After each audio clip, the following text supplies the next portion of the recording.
자, 이번 시간에는 여러분하고 언어 매체, 자, 4단원 문장에 대해서 좀 얘기를 나눠보도록 하겠습니다. 프린트물 여러분 챙겨주시고요. 자, 프린트 1페이지부터 들어가서 내용을 정리를 들어갈 겁니다. 시간이 조금 아직은 여유가 있어요. 여유가 있어도, 지금 현재, 아무래도 이러한 사태가 좀 일어나다 보니까 지금 동영상으로 계속 여러분 공부를 하게 되는데, 이럴 때일수록 좀 개인적으로 여러분들이 좀 투자하는 시간제를 많이 좀 이렇게 해주셔야 될 것 같아요. 그래서 문제 그동안에 혹시 못 푼 거 있다라면은 빨리 꺼내서 다시 한번 좀 풀어보는 연습을 하셔야 되고, 풀었던 문제를 다시 보는 것도 굉장히 중요한 이라는 그 습관이라고 생각하시고 정리를 좀 해주셨으면 좋겠습니다. 지금 문장에 대해서 좀 얘기를 할 건데요. 처음 문장이란 뭐 내용 나와져 있는데, 그런데 뭐 문장의 개념, 골격, 그다음 주어부, 서술부 이렇게 되어져 있어요. 근데 뭐 주어부, 서술부 나누는 것도 중학교 때 이러한 그 볼 수 있었던 문제 유형인 거지, 뭐 고등학교 와서는 크게 이걸 가지고 나올 수 있는 부분도 아니기 때문에 그냥 간단하게 주어부 하게 되면은 주어 앞부분에 있는 전치 자체가 주어부고, 서술부 하게 되면은 이제 주어부 뒷부분, 이게 서술어와 관련된 이런 것들을 갖다 서술부다라고 이렇게 보면 될 것 같아요. 그렇기 때문에 뭐 굳이 주어부, 서술부 나누는 이런 시험 문제는 출제되지 않는다라고 생각하시면 되고, 대신에 다른 문장을 갖다가 가지고 접근성을 가질 때 그때 선지에다가 가끔 뭐 주어부, 서술부 이런 멘트가 들어갈 수 있으니까 그런 것들 정도 한번 좀 생각해 보시면 될 것 같다는 생각됩니다. 뭐 예를 들어서 우체국이 학교에서 가깝다는 표현이 나와 있어요. 근데 우체국이 학교에서 가깝다라는 이러한 표현이 있다라고 한다면은 여기서 당연히 서술어부터 찾는 게, 제가 매번 얘기하면 서술어부터 찾는 게 제일 중요합니다.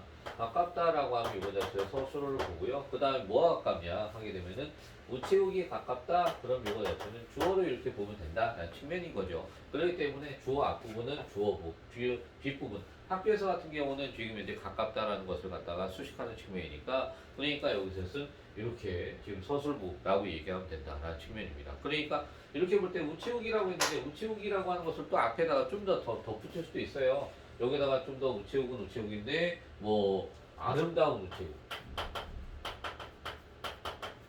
이렇게 넣었다, 형용사를 갖다. 그러면 지금 현재 아름다운은 우체국과 관련되기 때문에 이것도 역시 주어부다라고 이렇게 보시면 될 것 같아요. 그래서 주어와 관련된 주어 앞부분 전체는 다 주어부, 그 다음에 주어 뒷부분 전체 서술부 이렇게 나누시면 됩니다. 예, 간단하게 보시면 돼요.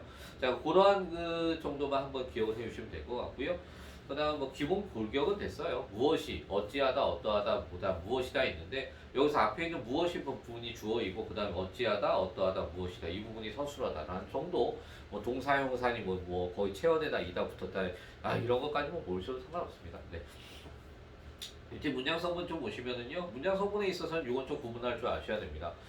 시험에 있어서 문장 성분 가지고 나올 수 있는 문제가 뭐 한두 문제 정도는 될 거예요. 근데 어쨌든 문장 성분이 무엇인지, 그 다음에 문장 안에서 이걸 성분을 갖다가 파악하지도 못한다면 접근성을 가질 수가 없겠죠.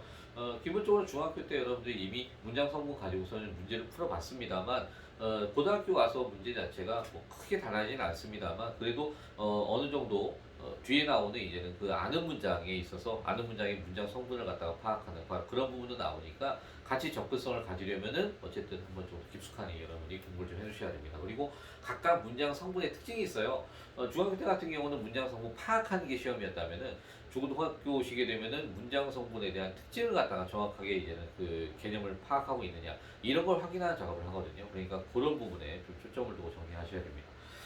처번에 보시면 주성분 나와 있습니다. 주성분 같은 경우는 주어, 서술어, 목적어, 보어 해서 총 네 가지를 갖다 얘기를 하죠. 그러면 주성분의 주어 먼저 보시면은 한 문장의 주체를 나타내는 성분이다라고 되어져 있습니다. 네, 그렇게 아무래도 그 주체를 나타내는 성분 저 위에서 보시면 무엇이에 해당하는 바로 그걸 갖다 말하는 거죠. 그러니까 어찌하다, 어떠하다, 무엇이다의 바로 주체가 되는 이런 성분을 갖다 말한다는 측면입니다. 그래서 주어 같은 경우에는 거기 나온 것처럼 체언에다가 조사, 그죠? 조사 같은 경우는 뭐가 쓰여요? 조사 같은 경우는 이, 다, 그 다음에 깨서. 자, 여기 쓰이는데 여기 하나가 더 들어가죠? 보게 되면은 뭐뭐에서. 자, 뭐뭐에서 같은 경우인데 에서는 바로 어떨 때 단체를 갖다가 이렇게 표현할 때 그때 쓴다라는 측면. 자, 그래서 저 밑에 보시면은 4번에 나와 있습니다. 4번에 에서는 단체의 의미를 나타내는 무정명사에 쓰는 것이 바로 이것이다라고 하는.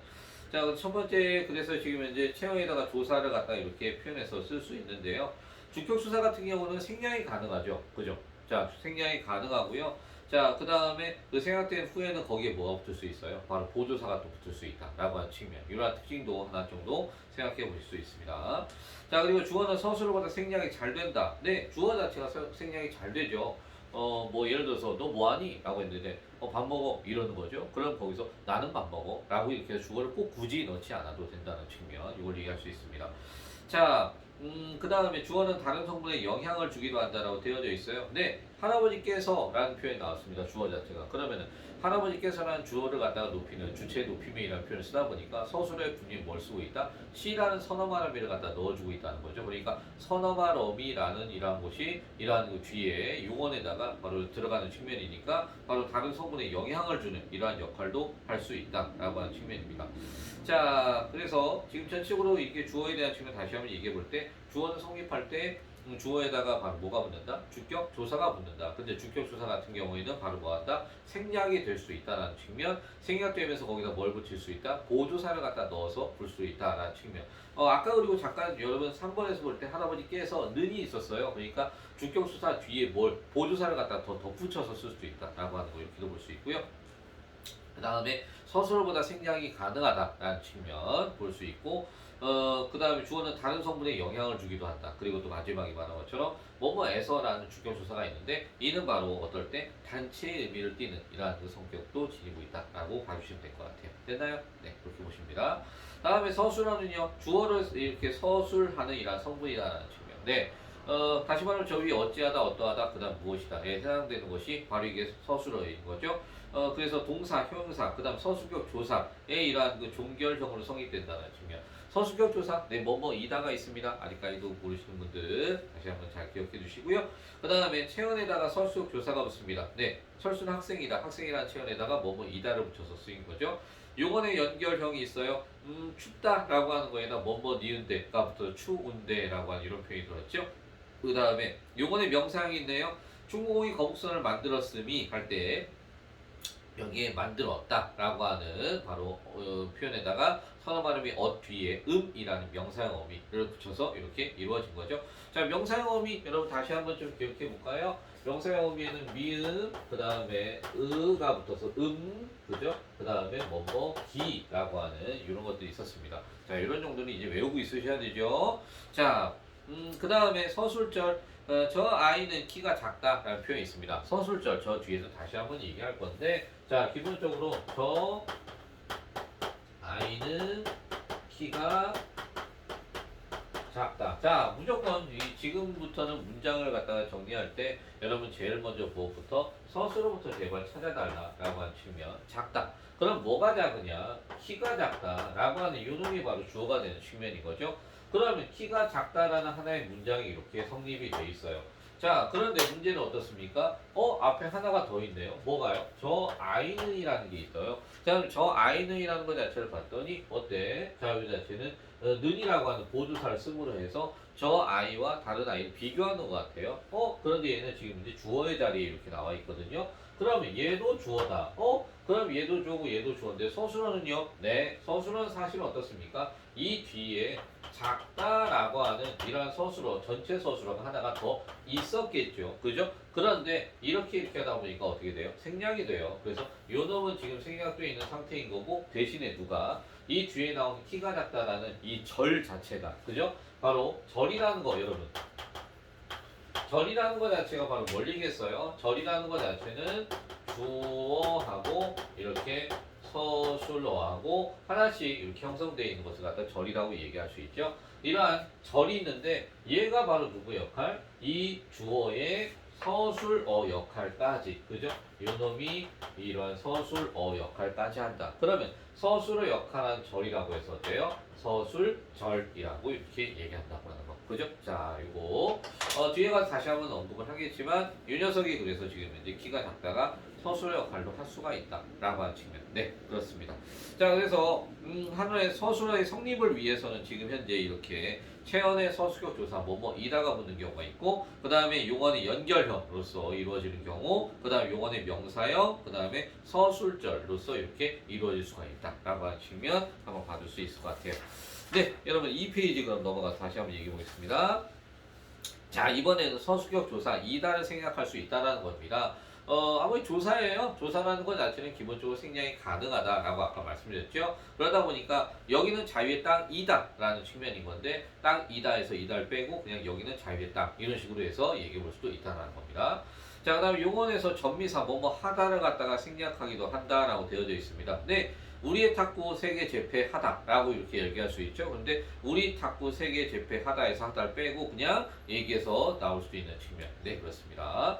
그 다음 연결형이나 명사형으로 끝맺기도 한다. 마지막 자체가 그래서 철수가 그 책을 가졌었는데 니은데 라고 하는 는데 라고 하는 이 자체가 어때요? 지금 현재 있으면서 그대로 생략이 가능하다는 거죠. 이런 거 특히 더더군다나 이런 구어체나 혹은 우리 그 시적 표현들 그죠? 이런 데서 많이 나오고 독일 국민에게 고함해서 지금 보면은 밑에 고하다인데 거기에 미음이라는 역시 그 명사형 어미를 써서 이렇게 끝을 맺는 경우도 가능하다라는 측면입니다.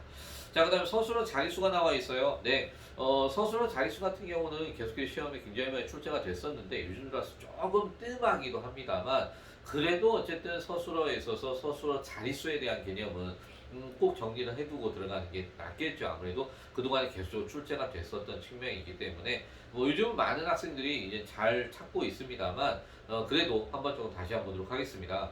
한 자리 서술어, 두 자리 서술어, 세 자리 서술어 나오는데 우선 서술어의 자릿수 거기에 서술어의 자릿수. 자, 예전에도 제가 말씀드렸죠. 서술어의 자릿수라는 것은 서술어가 어떻게 필요로 하는 문장 성분의 자릿수다라고 하는 측면이에요. 그죠? 이 자체가. 그러니까 기본적으로 본다면은 서술어는 서술어예요. 근데 이 서술어 자체가 꼭 얘는 있어야 돼. 얘가 있어줘야 돼 나한테. 하는 이러한 그 문장 성분. 바로 그것이 하나의 서술어의 자릿수다라는 개념입니다. 그러니까 이때는 서술어의 자릿수를 구할 때 여기에 나오고 있는 이 서술어는 어떻게? 네, 얘는 포함시키지 않는 겁니다. 얘를 뺀 나머지, 그죠? 나머지의 이러한 자릿수다라고 생각하시면 되겠죠. 그죠? 자, 그러다 보니까 나머지에 있어서 제일 필요한 성분, 네, 앞에서 우리 주성분 했죠. 그 주성분에 포함되는 나머지 세 개, 바로 뭐 있어요? 주어, 그 다음에 목적어, 그리고 보어. 얘들은 무조건 있어줘야 된다라고 하는 얘기입니다. 아시겠죠? 자, 그렇기 때문에 지금 여기서 주어, 목적어, 보어가 먼저 있는지 이것부터 따져줘야 된다는 개념이에요. 그런데 여러분 생각해 볼까요? 한 자리 서술어다라고 한다면은 한 자리 같은 경우는 네, 서술어가 있어요. 그럼 서술어가 필요로 하는 건 누구겠습니까? 여기서 꼭 필요한 거 바로 주어, 목적어, 보어 중에 네, 주어 없으면 안 돼요. 그죠? 그러다 보니까 바로 여기에 주어가 필요합니다. 그럼 두 자리는요? 네, 서술어가 있습니다. 서술어가 있으면 여기에 누가 또 필요합니까? 네, 여기서 또 주어가 무조건 필요합니다. 그리고 나서 나머지가 이루어지는 거겠죠. 그죠? 그럼 세 자리는요? 네, 세 자리도 서술어가 있습니다. 그런데 그 서술어 앞에 누가 또 존재합니까? 여기도 주어가 존재합니다. 그리고 나서 어떻게 나머지 두 자리가 이렇게 더 필요한 개념이 되는 거죠. 자, 그렇기 때문에 여러분 잘 보실 때 여기에 있는 이 주어라는 애는 무조건 한 자리가 있는 겁니다. 시험 문제에서 얘가 혹시 또 생략이 되어 있다라고 해서 주어 안 보여, 주어 없네, 주어는 그러니까 없으니까 생략된 거니까 얘는 그냥 자릿수에 필요 없는 거야. 왜? 이 문장에 서술어가 필요한다면 주어가 없어도 된다는 거니까 라고 생각하시면 안 된다고요. 아시겠죠? 자, 분명히 말씀드리는데 주어가 세 개 분명히 들어 있어야 되는 겁니다. 자, 생략되어 있더라도 그 녀석은 있던 겁니다. 아셨죠? 있는데 아까도 얘기했었죠. 주어는 생략이 가능하다고. 그렇기 때문에 생략을 했던 것 뿐입니다. 그렇기 때문에 여기 나와 있는 주어는 무조건 한 자리가 있다라고 생각을 하셔야 돼요. 그리고 나머지를 갖다가 찾는 연습을 해야 된다라는 측면. 자, 그래서 여기 나오는 두 번째, 여기는 바로 뭐 아까 얘기한 것처럼 목적어나 보어나 혹은하에 바로 두고 필수 이라는 그 필수 부사어, 그죠? 바로 이 녀석이 필요하다라고 얘기했습니다. 자, 여기에서도 보게 되면은 가운데 목적어나 그 다음에 여기 바르고 필수 부사어가 들어간다는 측면. 뭐 두 개 순서는 이렇게 바뀌어도 상관은 없습니다. 이 자체가. 자, 그래서 여러분이 제일 어려워하는 거는 바로 뭐 주어도 있고 목적어 보어도 있고 한데 제일 어려워하는 건 바로 이 필수 부사어, 그죠? 이 녀석을 갖다가 찾아야 되는 게 제일 중요하겠죠. 그런데 필수 부사어를 찾기 위해서 제일 중요한 포인트는 바로 누구? 바로요 서술어. 이 서술어가 바로 필요로 하는 애들이기 때문에 어떤 놈이 서술어가 들어오느냐에 따라서 필수 부사가 필요하냐 아니냐를 갖다 따질 수가 있다는 거죠. 자, 그렇기 때문에 그러면 거기 두 자리 서술어 같은 경우에 자 이런 말이 나오고 있습니다. 거기에 보시면은 필수 부사어 주어 외에 필수적으로 요구되는 부사어라고 하면서 밑에 예에 뭐뭐와 마주치다 라는 게 있어요. 나는 그 친구와 마주쳤다 이런 식으로. 그러면 나는 마주쳤다 누구랑? 친구랑 아니면 걔랑 아니면 뭐랑 하고 이런 표현이 되겠죠. 그죠? 그러니까 바로 뭐뭐와 마주치다. 마주치다라는 서술어가 올 때는 분명히 필수 부사가 필요하다는 거. 그 다음에 또 하나 부딪히다. 네, 누군가 있어야 아니 무엇이 있어야 부딪힐 수가 있는 겁니다. 싸우다, 악수하다, 같다. 다 모두가 어떻습니까? 이와 같이 서로 있어야지만 가능하다는 측면인 거죠. 이와 비슷하게 두 자리 같은 경우는 조금 더 제가 몇 가지만 좀 적어드린다면은 두 자리에 여기에 쓰일 수 있는 서술어 자체에 뭐뭇이 다르다. 자, 방금 전에 봤었던 이런 같다가 있다면 다르다도 우리가 생각해 볼 수 있겠죠. 그죠? 그 다음 뭐뭐와 같이 생기다. 생기다라는 측면 이렇게도 볼 수 있고요. 그 다음 이걸 또 비교할 수 있는 비슷하다. 비슷하다라는 것도 여기에 같이 쓰일 수가 있을 것 같고 그 다음에 너와 나는 닮았다. 자, 나는 너와 닮았다라고 했죠. 너와 나는 닮았다 하면 그것도 주어가 되니까. 그 다음에 뭐 이런 식으로 볼 수 있겠고요. 자, 그리고 나서 그 밑에 또 보시면 세 자리 서술 같은 경우는 거기에서도 필수적으로 이제 요구하는 건데 주다. 내가 누군가에게 뭐 선물을 주다라고 하게 되면은 누군가에게 그러니까 주었으니까 받는 대상이 필요한 거예요. 그죠? 그러니까 바로 주다. 그 다음에 드리다. 네, 높임 표현이고요. 그 다음 바치다. 높임 표현이었고요. 가르치다. 가르치려면은 바로 그것을 내 가르침을 받는 대상이 필요한 거예요. 그 다음에 여기다. 나는 그를 나의 제자로 여겼다. 해서 무엇으로 여기다. 아니면 나는 그를 나의 사위로 여겼다. 뭐 이런 식으로 해서 여겼다는 측면. 뭐 넣다. 넣으려면 어디에 공간이 필요해요. 그죠? 그러니까 어디에 라고 하는 간주하다. 그 다음에 삼다. 하나 더 본다면 두다 라는 표현이 있습니다. 어디에 두다. 그래서 나는 그 공을 책상 위에 두었다. 라고 하는 형식으로 해서 책상 위에 라고 하는 장소가 그때 필요하겠죠. 그죠? 그렇기 때문에 두다라는 이란 표현을 쓸 수 있습니다. 자, 그래서 지금 현재 이렇게 여기에서는 좀 서술을 여러분들이 좀 머릿속에 인지하고 시험을 보신다면은 그러면 이렇게 시험 보는데 지장이 없을 것 같다라는 생각이 듭니다. 그래서 한 번 정도 생각을 해주시기 바랍니다. 자, 근데 서술어 다시 한번 생각해 보신다면은 서술의 성립에 있어서는 체언에 뭐가 필요하다? 서술표 조사, 뭐뭐이다가 있었다는 거. 그 다음에 용언의 연결형, 뭐뭐 니은데, 는데 같은 경우. 그 다음에 명사형, 미음, 기. 그 다음에 서술절로서 쓰이는 경우. 이게 바로 서술로 쓰일 수 있다라는 측면. 자, 그 다음에 서술격 조사에 뭐뭐이다는 생략이 분명히 가능하다라는 측면이 얘기했었고요. 그 다음에 용언의 전미사, 뭐뭐 하다도 역시 생략이 가능하다라고 했습니다. 그 다음에 연결형이냐 명사형으로 끝나는 경우도 있다 해서 자 얘기했었고요. 그 다음에 서술어의 자릿수. 서술어의 자릿수는 한 자리, 두 자리, 세 자리가 있는데 한 자리, 두 자리, 세 자리 모두 다 뭐가 필요하다? 주어가 필요하다 라는 얘기했었고요. 그 다음 두 자리 같은 경우는 목적어나 그 다음 보어나 혹은 아니면은 이러한 필수 부사어가 있으면 되는 것이고 그 다음 마지막에 세 자리 같은 경우는 여기에서는 이제는 주어, 그 다음 목적어, 그 다음 필수 부사어가 필요하다는 거. 쌤 보어는 안 돼요? 네, 보어는 없더라고요. 기본적으로 대충으로 보면은 그래서 뭐 그런 것들이 한번 좀 생각해 보시면 될 것 같습니다. 그다음 보어는 좀 여러분 이거 생각해 줘야죠. 얘기하다 보니까 보어에 대한 개념을 살짝 얘기 안 했는데 보어는 기본적으로 되다 아니다 앞에 쓰이고 있는 측면 그죠? 자 이거 좀 이따 얘기는 하겠지만 되다와 아니다 자요 서술어 앞에 쓰이는 요 바로 이게 뭐가 된다? 얘가 바로 보어가 된다는 측면. 그죠? 요거에 대한 거 분명히 기억해 주세요. 되다 아니다 앞에 있는 겁니다. 그렇다고 해서 뭐 아직까지도 좀 그런 식은 없겠죠. 되다 아니다 되었다. 뭐 된다. 이런 게 나왔는데도 이거 되다인지 몰라가지고 못했는데요. 제발 그런 말 하지 마시고요. 알겠죠? 그건 중학교 때 되는 핑계예요. 알겠죠? 자, 그래서 그런 것 좀 생각을 해볼게요. 자, 그 다음에 이번에 여러분하고 목적어에 대해서 얘기를 좀 해보겠습니다. 목적어는 뭐 워낙에 우리가 쉽게 접할 수 있는 부분이어서 행위의 대상이 되는 성분이다라는 측면이요. 타동사로 표현된다라고 되어져 있습니다. 네, 타동사는 목적어를 꼭 필요로 하는 이러한 성분이기 때문에 목적의 성립 보시면 체언의 목적격 조사 을을 붙입니다. 그 다음에 조사 없이 그냥 명사 혼자만 쓸 수 있습니다. 그래서 그 문제 못 풀었다라고 했는데 사실은 그 문제를 못 풀었다. 이렇게 될 수 있다는 거죠. 그 다음 보조사 중에서 목적격 조사를 취하는 것도 있습니다. 네.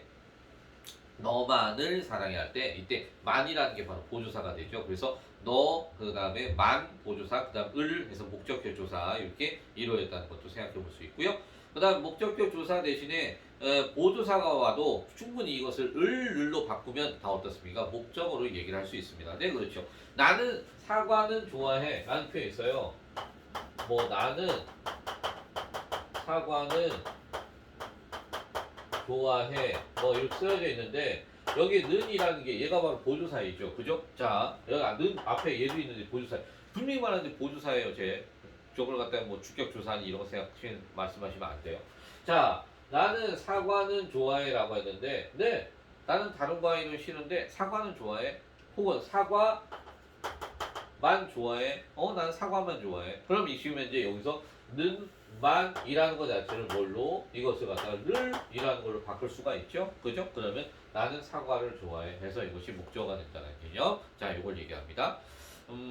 자, 그래서 그렇게 살펴 보시면 되겠습니다. 그 다음에 거기에 목적어의 겹침에서 목적어가 이렇게 한 문장 속에서 두 개 이상 쓰일 수가 있어요. 요거 자체는 자, 다시 한번 생각해 주시면 될 것 같아요. 자, 목적어는 뭐 간단하니까 이렇게 이야기를 하고 가겠습니다. 되셨죠? 자, 그 다음에 이제 보어 얘기입니다. 방금 전에 제가 했었던 바로 되다 아니다 앞에 쓰이는 보어인데요. 주어, 보어, 서술어 바로 되다 아니다의 구조를 지닐 수 있다는 겁니다. 그렇기 때문에 주어의 쓰임과 보어의 쓰임 두 가지를 갖다 여러분 잘 지금 생각해 보셔야 되는데요. 자, 그러니까 나는 반장이 되었다 라고 했을 때 요 반장이라는 것과 나는이라는 것이 두가 있어요. 근데 되다라고 하는 이 개념 앞에 있는 바로 이 앞에 얘가 바로 뭐가 돼요? 얘가 바로 보어가 된다는 것이고 그 앞에 나는이라는 것 자체는 바로 어떻게 얘가 주어가 되는 이 측면을 갖다 얘기하는 거죠. 그죠? 그래서 이렇게 보시면 되겠습니다. 자 그러다 보니까 여기서 밑에 체언에다가 지금 현재 이렇게 복격조사 이 가가 쓰일 수 있다라고 하는 측면 얘기할 수 있다는 거고요. 자 거기서 물이 얼음이 되다라는 표현이 나왔습니다. 물이 얼음이 되다라는 표현이 나왔을 때 잠깐 본다면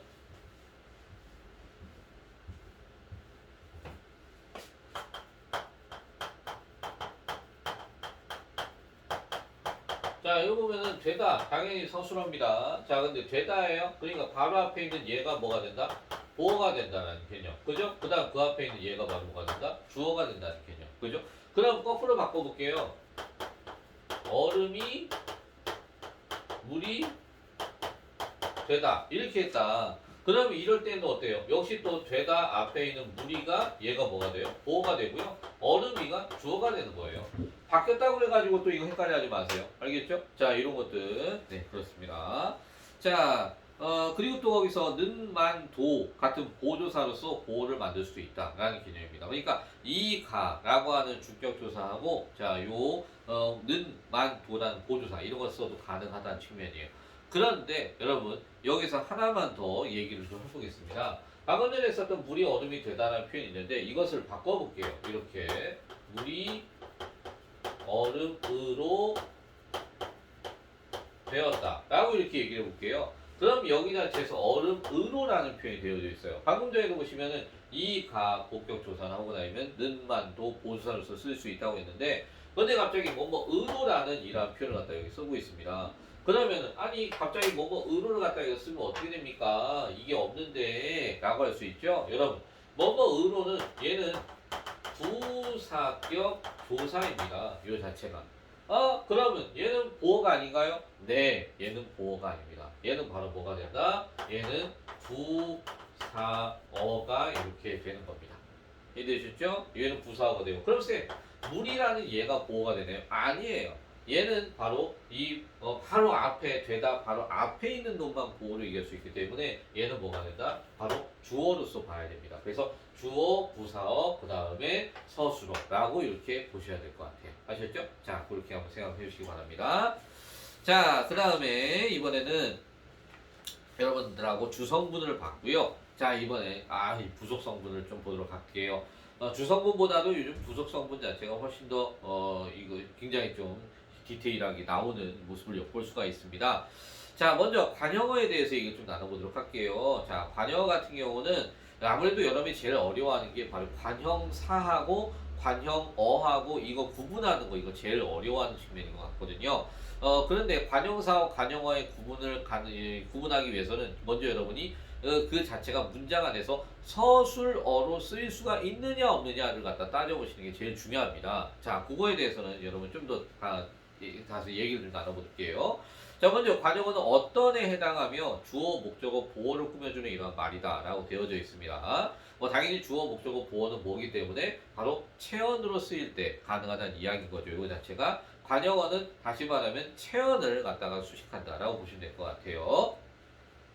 자, 그래서 관형어의 성립은 어쨌든 관형사에다가 체언에 이렇게 관형사 단독을 쓰이든지 아니면은 그 체언에다 관형조사 의를 붙여 쓸 수 있다는 거. 자, 그 다음에 용언의 관형사용 어미를 덧붙여 쓸 수 있다는 거죠. 그래서 용언의 관형사용, 그러니까 관형사용 어미를 덧붙이는데 이때 관형사용 어미 같은 경우는 뭐가 있습니까? 니은이나 혹은 을을 붙여서 은, 그 다음에 는, 리을이나 을을 붙여서 을, 그 다음 던, 자, 이런 것들, 그죠? 바로 얘네들이 하나의 이러한 그 관형사용 어미로 이걸 갖다 볼 수 있는 거죠. 그죠? 전성어미들. 자, 그러다 보니까 이런 밑에 나와 있네요. 밑에 보시면 얘로 나와 있습니다. 자, 새 신발 하면 새가 관형사로 쓰인 거죠. 이 자체는. 자, 관형사와 관형어로 쓰일 수 있다는 것이고 친구의, 친구라는 이러한 체형에다가 의 조사를 붙여서 썼던 거고요. 알록달록한 하면은 알록달록하 다인데 거기에 니은의 관형사용 어미를 써서 관형사형으로 바꿔서 썼다라는 측면인 거죠. 자, 관형사의 기능은 시간을 갖다 표현할 수 있다는 겁니다. 요거 자체가. 그래서 가을은 낙엽이 지는 계절. 그러면 현재형이 되죠. 근데 가을은 낙엽이 진 계절하면 과거. 가을은 낙엽이 질 계절, 미래. 가을은 낙엽이 지던 계절. 그러면 이것도 과거에 대한 이러한 개념이 되죠. 그렇기 때문에 이러한 시간 개념을 나타내 줄 수 있는 게 관형사형이다라고 보시면 될 것 같아요.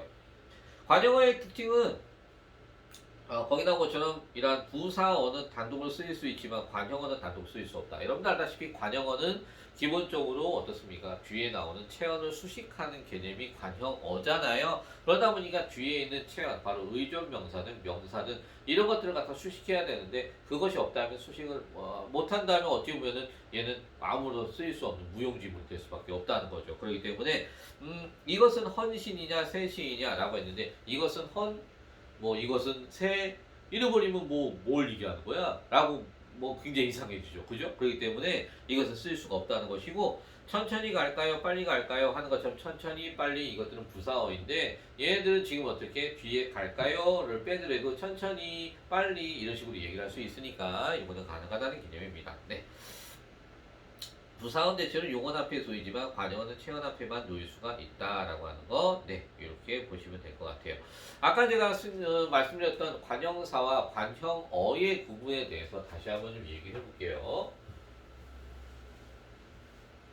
자, 이 부분이 모의고사에도 꽤 출제가 됐었고, 자, 그렇기 때문에 여러분이 좀 봐둬야 되는 측면인 건데, 네, 관형사와 관형어. 자, 일반적으로 관형어라고 하는 것 자체는 얘는 이 속에는 관형사와 그 다음에 용언이 이 속에는 같이 포함되어 있다라고 볼 수 있죠. 용언이라고도 얘기하면 또 여러분 헷갈릴 수 있으니까 용언의 이러한 그 관형사형을 갖다 이렇게 얘기를 한다라고 보시면 될 것 같습니다. 그러니까 동사나 이러한 형사가 관형어로서 변환되는 걸 갖다 얘기하겠죠. 그죠? 자, 그러다 보니까 이 관형어 같은 경우에는 한마디로 얘는 관형사도 포함하고 있고 그 다음에 용언의 의미도 포함하고 있다. 그러다 보니까 얘는 뭘로 바꿀 수가 있다? 얘는 용언의 이러한 성격을 지닐 수 있다. 바뀔 수가 있다. 라고 하는 이걸 갖다 말하는 겁니다. 요 자체가. 예를 들자면은 다른 사람은 집에 갔다 라고 이렇게 얘기를 해보겠습니다. 그럼 여기서 집에 갔습니다. 누가요? 다른 사람이요. 나 이외에 혹은 아니면 지금 여기 남아있는 이 사람들 이외의 사람을 갖다 말하는 거죠. 그죠? 그러면 여기에서 다른이라는 것 자체는 이외의 이러한 그 의미를 지니게 되는 겁니다. 그러니까 일반적으로 차이를 말하는 것이 아니죠. 그죠? 그러니까 우리가 알고 있는 용언에 있어서 다르다라고 하는 애는 얘는 무엇을 차이를 갖다 이야기하는 것이 기본이라는 표현입니다. 이것이 사전적 의미로. 그런데 여기서는 그 차이를 말하는 서술의 의미가 아니라는 거죠. 그러니까 얘는 뭘 쓰이는? 바로 관형사로 이렇게 쓰이게 됐다라고 얘기할 수 있다는 겁니다. 그런데 이것 말고 자 그는 나와 다른 사람이다 라고 이렇게 해볼게요. 그러면은 다른 사람이다. 뭐가? 그는 나하고 뭐 하다는 겁니까? 다르다. 이거는 지금 뭘 보여준 거야?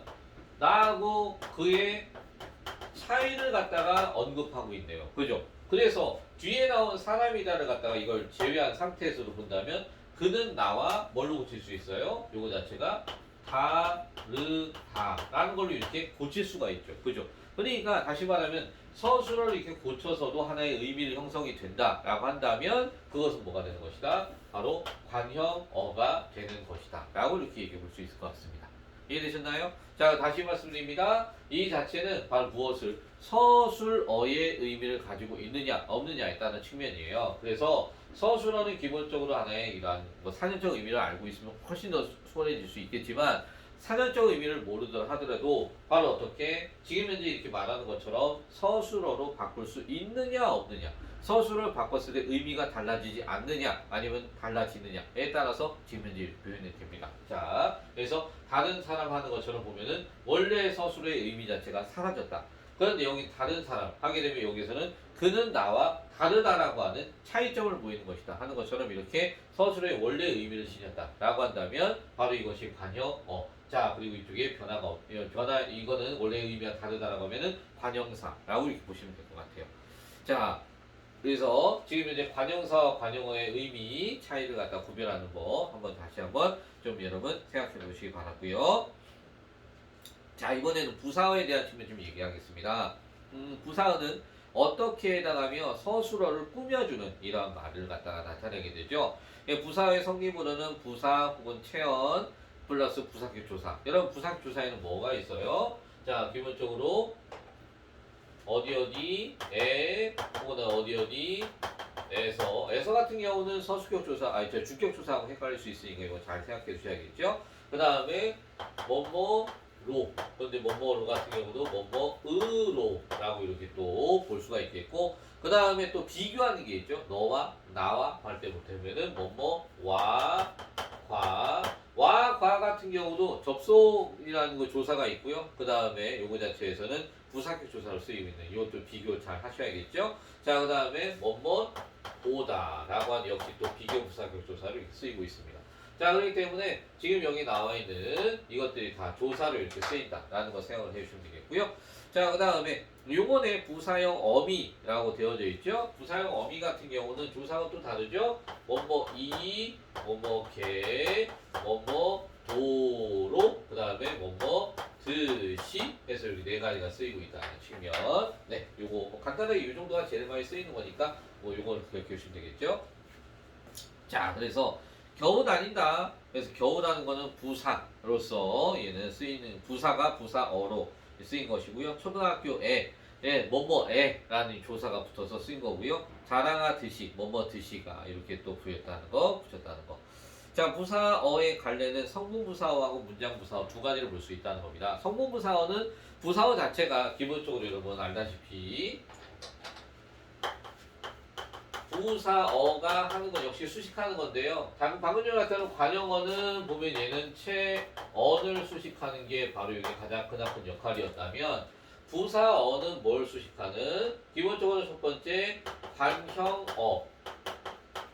얘는 관형어를 수식하는 것이 첫 번째. 그 다음에 또 용언.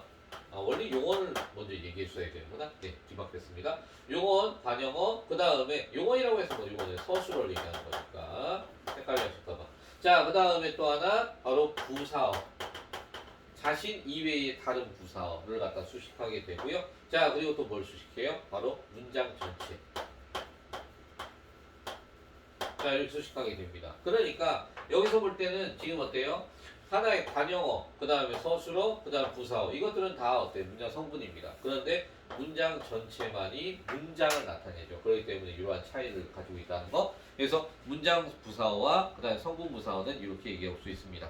어서 떠납시다 라는 것이 나와 있어요. 어서 떠납시다 같은 경우는 지금 이제 떠납시다 이를 꾸미고 있죠. 그러다 보니까 이 자체는 지금 서술어를 갖다가 수식하는 게 너무 아프다 같은 경우도 그렇고요. 그 다음에 아주 세차 같은 경우는 이거는 세라는 관형어를 갖다 꾸며주고 있죠. 자, 여기서 바로 세가 어떻습니까? 얘가 관형사이면서 관형어로 쓰이고 있다는 거. 그죠? 자, 방금 전에 했었던 거하고 연결할 수 있겠네요. 자, 그 다음에 이번에는 문장부사어 같은 경우는 보면은 과연, 다행스럽게도, 확실히, 의외로 뭐 이런 것들이 문장 전체를 갖다 꾸며줄 수 있다라고 하는 과연 너는 정말 빠르구나 라고 하는 이런 것들, 그죠? 네, 얘기해 볼 수 있을 것 같아요.